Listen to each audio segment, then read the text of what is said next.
underground car culture is so much more interesting, yet so much harder to get and to tell those stories than just about anything else.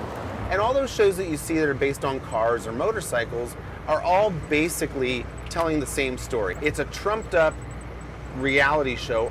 But the problem is that nobody understands and no one's willing to do the work it takes to unearth the motor underground. American car culture has found its way all around the world. It's a national treasure that has gone global and soaked deep into just about every aspect of modern life, and most people don't even know it.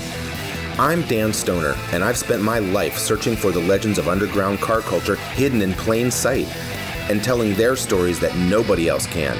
Some you might be familiar with, some you might not. These are the stories you've heard of, but have never actually heard. This is the Motor Underground.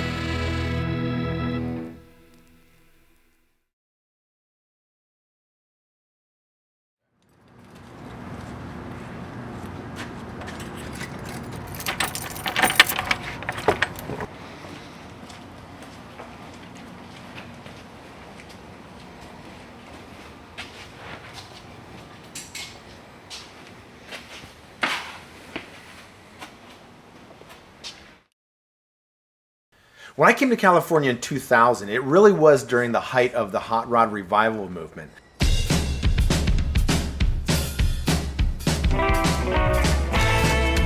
We were all in our 20s and 30s and fighting the scourge of the Von Dutch trucker hat, and rat rod really wasn't quite the four-letter word it was going to become. But that year was my first road trip with a pack of real hot rods to the legendary car show on the California Central Coast. It was just called Paso back then.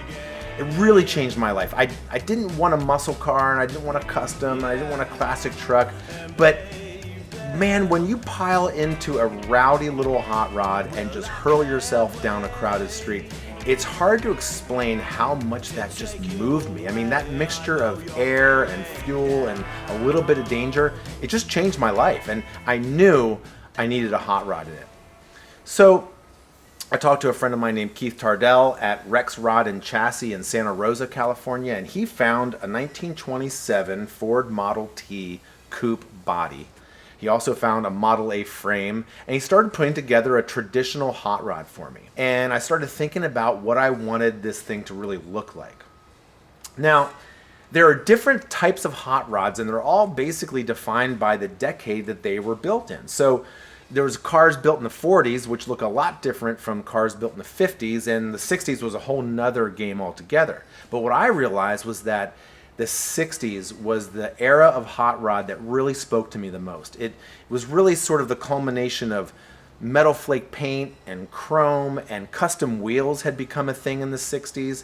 And the idea of a drag car, a dragster, also being double duty as a hot rod really started coming into its own in the 1960s. And that was for me. I knew I wanted a 60s era hot rod. So there's only one guy I knew who could really understand the look I wanted. And he was a builder, but also he was an illustrator, and he was a drag race historian, sort of. Tim Conder could not only finish my sentences when I really started talking about my hot rod, but I didn't even have to say anything, and he was already sketching something.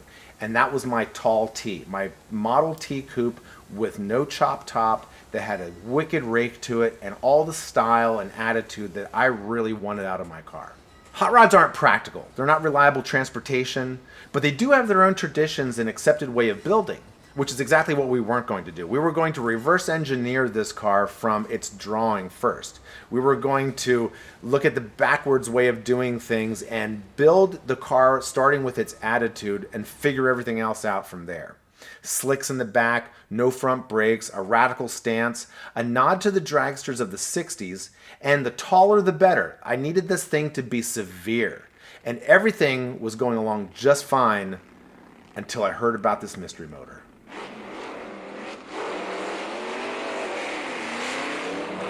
So a good buddy of mine finds an old 392 Chrysler Hemi for sale and buys it for a hot rod project he was working on.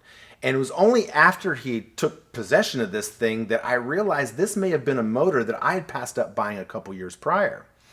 It had some valuable speed parts on it, maybe. It had some valve covers that were sort of rare. And then we heard about this girdle thing that was positioned between the top of the oil pan and the bottom of the motor. And I heard there was a little brass tag on it. I had to go see it for myself. And when I finally did, it had this strange little logo on it that said Gatelli Speed Shop. And I knew we were onto something special. Gatelli Speed Shop is the ultimo hombre, the last man standing of the original Northern California speed shops that not only supported West Coast hot rodding, but helped define the gladiator sport of top-fuel drag racing around the world. The inventions that were developed by the rogues gallery of raw talent at Gatelli's and their friends more than half a century ago are still being used in drag racing to this very day. And there were clues that this motor was sharing, but I just couldn't decipher them.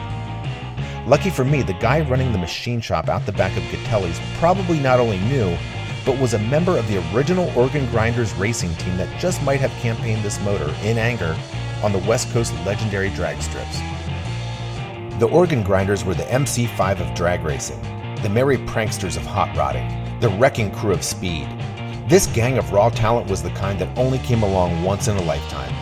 And what these guys did for drag racing and hot rodding, the shops they owned and the cars they built and the tracks they built to race them on and the stories they left behind for others to embellish, well, they'll live long after all of us are gone.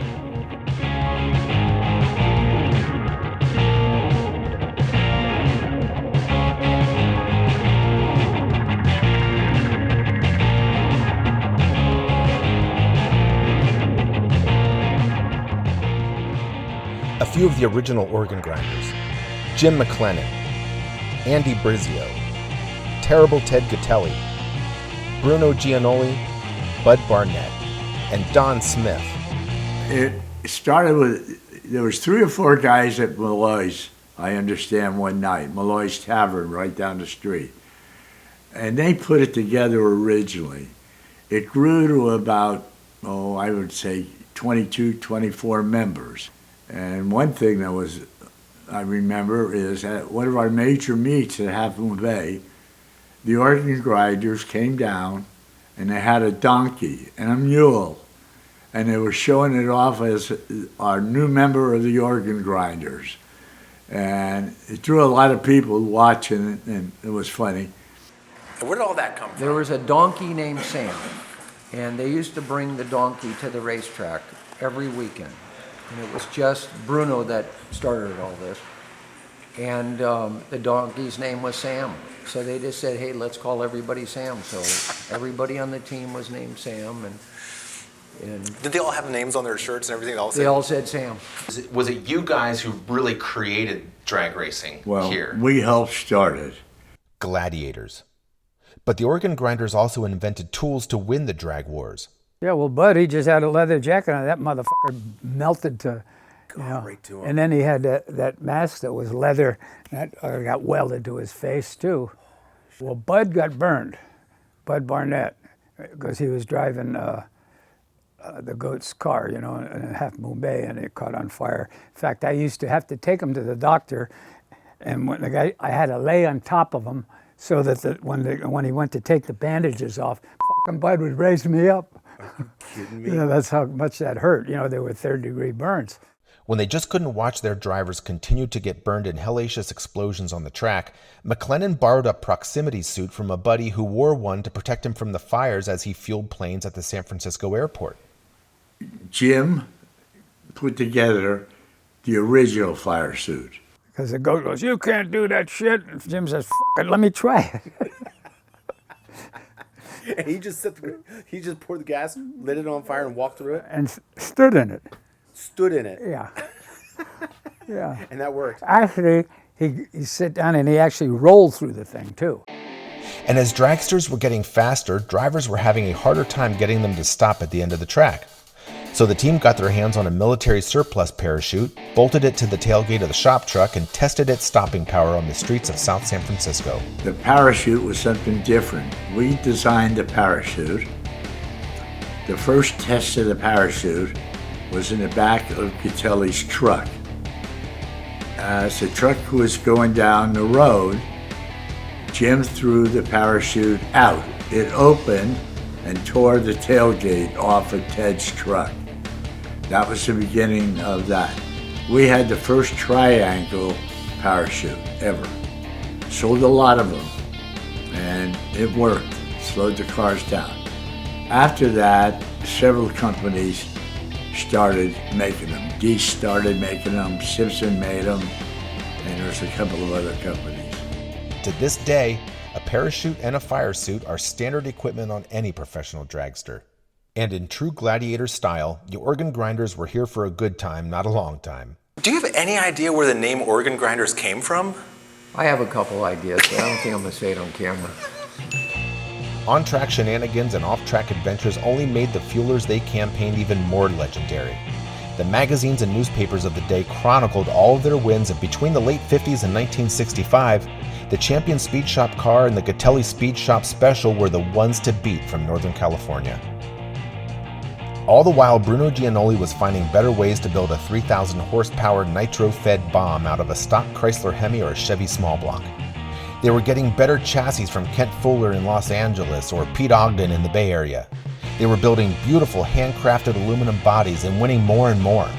By 1965, the fire engine red number 19 Gatelli top fuel dragster was considered the most beautiful and beautifully deadly car to dare battle in the quarter-mile theater of combat. But the Gatelli dragster wasn't the only one burning through a few engines at the track each weekend. So, Bruno and his engineer buddy, Roger Peters, designed a girdle that would keep their legendary Chrysler Hemi from eating itself alive each race. Situated under the engine block, the steel girdle allowed that woolly motor to not only survive an entire weekend of racing, but it would revolutionize the way all dragster engines were built. When the organ grinders debuted the invention on the Gatelli dragster at the track, Bruno riveted a little brass tag with the Speed Shop's logo on the side, and it was that very same tag that I would discover more than 6 decades later.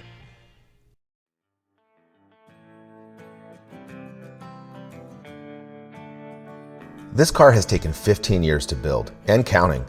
Plenty of people have built, bought, driven, and sold more than a few hot rods since I started this thing. My car's even been copied and campaigned across a few car show seasons, and I still haven't finished it yet.